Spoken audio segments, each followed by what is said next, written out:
Hello दोस्तों, आज हम बात करेंगे यदि किसी व्यक्ति को हाइपरटेंशन है तो कौन कौन से ऐसे कॉमन मिथ या झूठ बातें हैं जो हाइपरटेंशन संबंधित लोग विश्वास करते हैं और इन झूठ बातों की असली सच्चाई क्या है, ये झूठ बातों को मानने में नुकसान क्या है और इन गलत बातों के साथ जीने में हाइपरटेंसिव पेशेंट को कैसे कैसे प्रॉब्लम्स आ सकती है, ये सारी चीज़ों पर आज हम बात करेंगे।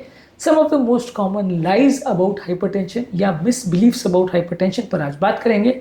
हमने ऑलरेडी हाइपरटेंशन पर बहुत सारे वीडियोस किए, ये एक उसका ऐड ऑन है जहाँ पर कुछ कॉमन मिसकंसेप्शंस को हम क्लियर करने का प्रयास करेंगे। टॉपिक पर जाने से पहले जो लोग हमारे चैनल पर नए हैं उन्हें रिक्वेस्ट करूँगा कि चैनल को सब्सक्राइब करें, वीडियो को लाइक करें, शेयर करें, फॉलो करें, कमेंट करें, पूरा देखें।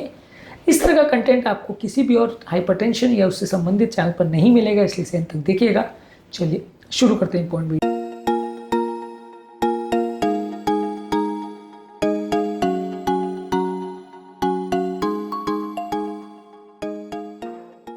सबसे पहला सबसे कॉमन ऑब्वियस चीज़ जो लोगों को लगता है कि हाइपरटेंशन यानी हाई बीपी का प्रॉब्लम सिर्फ उम्र दराज लोगों का प्रॉब्लम है, बच्चों को या एडोलेसेंट लोगों को नहीं हो सकता। किसी को बच्चे को या 15-20 साल में किसी को अगर हाई बीपी होता है तो लोग सरप्राइज हो जाते हैं कि कैसा हो सकता है। डेफिनेटली यंग एज में होने का चांस कम ज़रूर है, उम्र के साथ, फैमिली हिस्ट्री होने के साथ, लाइफस्टाइल चेंजेस होने के साथ और जैसे जैसे बाकी बीमारियाँ होती हैं हाइपरटेंशन होने का चांस भी बढ़ता है, लेकिन यंग एज में भी हो सकता है, छोटे बच्चों को भी हो सकता है। यहाँ इतना कॉमन नहीं है बच्चों को होना, लेकिन नहीं हो ऐसा पॉसिबल नहीं है।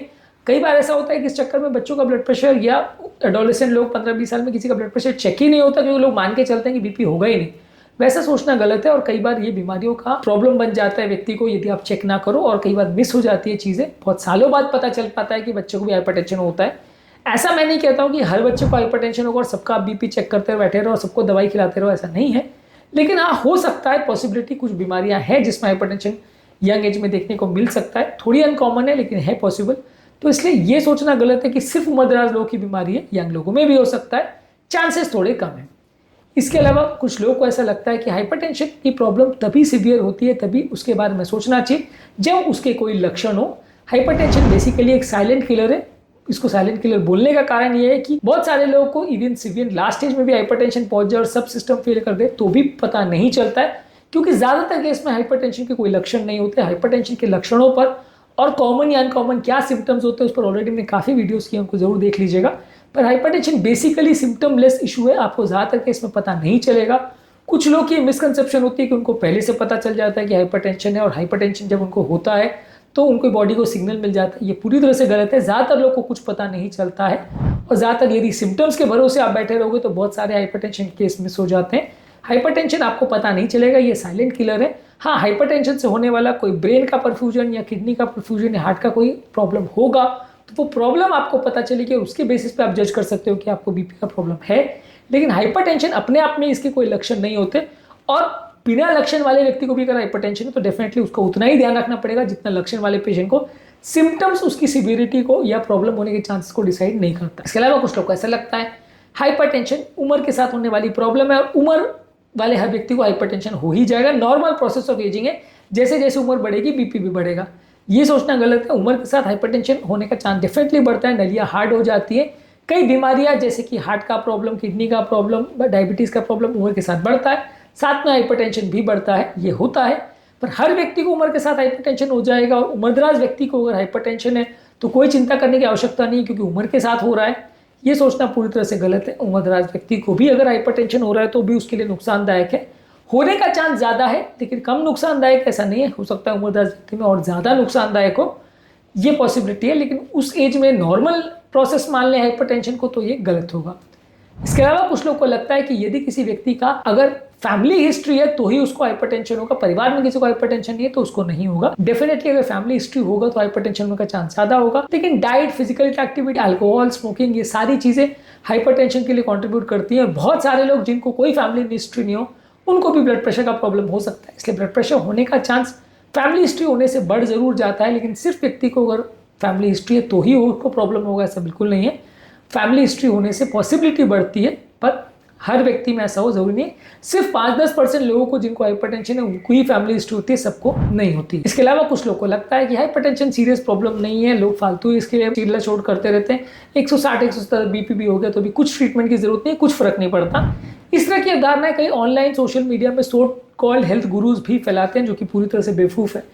ये बहुत सारी स्टडीज़ ने शो किया कि जैसे जैसे बीपी बढ़ता है डैमेज होता है। मैं ऐसा नहीं कहता कि हर व्यक्ति जिसको हाइपरटेंशन है सबको ही दवा देना ज़रूरी है, लेकिन हाँ आपको उसको कंट्रोल में लाना ज़रूरी है, चाहे आप डाइट द्वारा करें, एक्सरसाइज द्वारा करें या किसी और चीज़ द्वारा करें, लेकिन हाइपरटेंशन को कंट्रोल करना ज़रूरी है क्योंकि मृत्यु दर उससे बढ़ता है, ऑर्गन के डैमेज होने का चांस उससे बढ़ता है। हाइपरटेंशन को ये मान के छोड़ देना और भूल जाना कि इससे कुछ नहीं हो रहा, ऐसा सोचना गलत है। मृत्यु दर का बहुत इंपॉर्टेंट फैक्टर होता है हाइपरटेंशन, लेकिन हाँ कुछ ओवर डरना इससे और हर व्यक्ति में हाइपरटेंशन नुकसान कर ही देगा ऐसा कोई ज़रूरी नहीं है, लेकिन हाँ हाइपरटेंशन को इग्नोर कर देना पूरी तरह से गलत। इसके अलावा कुछ लोग बोलते हैं कि जब मेरा बीपी बढ़ता है तो मुझे पता चल जाता है, अगर बीपी लक्षण नहीं हो रहे इसका मतलब हाइपरटेंशन नहीं है। काफ़ी लोग इस तरह की बातें करते हैं कि इसका तो बीपी बढ़ गया, इसको पता ही नहीं चला, तो ये सोचना गलत है।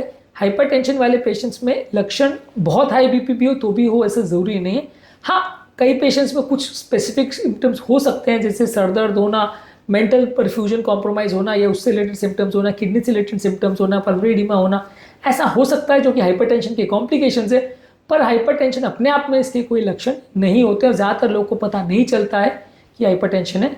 इसके अलावा कुछ लोगों को लगता है कि वो हमेशा हेडेक को हाइपरटेंशन से कोरिलेट करते हैं, पर ये भी एक तरह से मिसकंसेप्शन है क्योंकि पेन हमेशा बीपी को बढ़ाएगा। तो ऐसा ज़रूरी नहीं है कि आपको अगर बीपी ज़्यादा है और हेडेक हो रहा है तो ऐसा ज़रूरी नहीं है कि वो हेडेक जो है वो बीपी की वजह से हो रहा है। ऐसा भी हो सकता है कि हेडेक पहले आया और उसके पेन के रिस्पॉन्स में जब आपने बीपी चेक किया तो वो ज़्यादा मिला। पेन हमेशा बीपी को बढ़ाएगा। कोई भी आपको घबराहट या पेन हो रही है उस टाइम पे आप बीपी चेक करोगे तो ज़्यादा ही मिलेगा।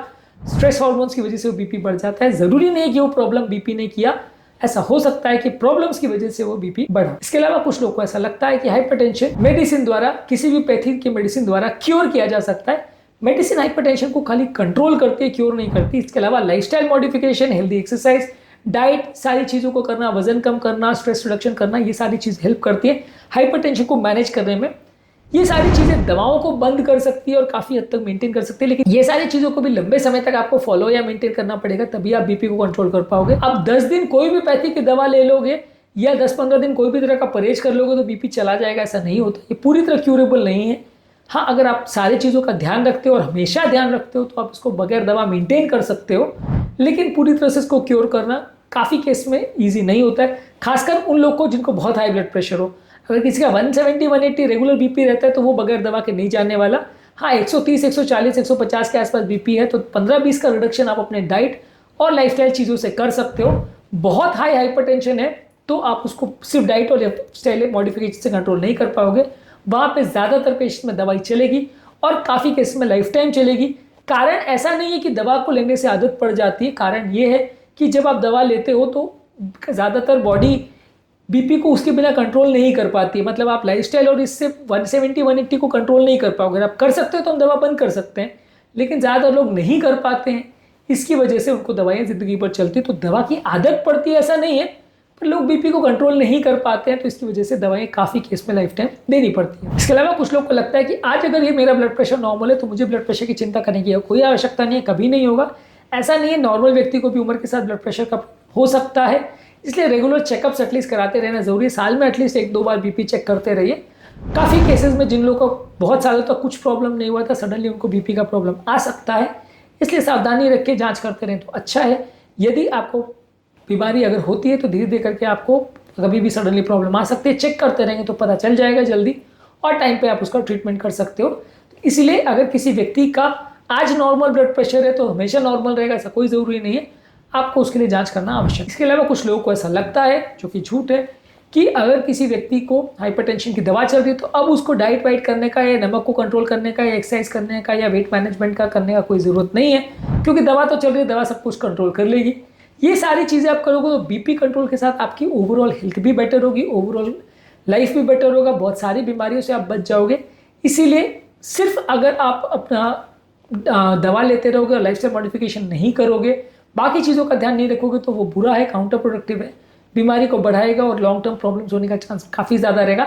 दवा कुछ हद तक आपकी मदद ज़रूर करेगी, लेकिन दवा पूरी तरह से सब प्रॉब्लम सॉल्व कर देगी ऐसा नहीं है।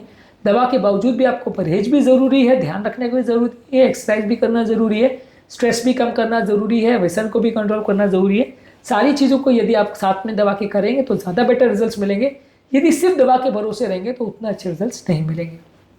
आज के टॉपिक में हमने हाइपरटेंशन यानी हाई ब्लड प्रेशर संबंधित कुछ इंपॉर्टेंट मिथ्स या मिसकंसेप्शन पर बात करी। उम्मीद करूंगा कि आज के टॉपिक में कुछ नई बातें जानने को मिली होगी। हाई बीपी संबंधित हमने और भी बहुत सारे वीडियोस किए, इनको जरूर चेकआउट करें। टॉपिक एंड करने से पहले जो लोग हमारे चैनल पर नए हैं उन्हें रिक्वेस्ट करूंगा कि चैनल को सब्सक्राइब करें, वीडियो को लाइक करें, शेयर करें, फॉलो करें, कमेंट करें। पूरा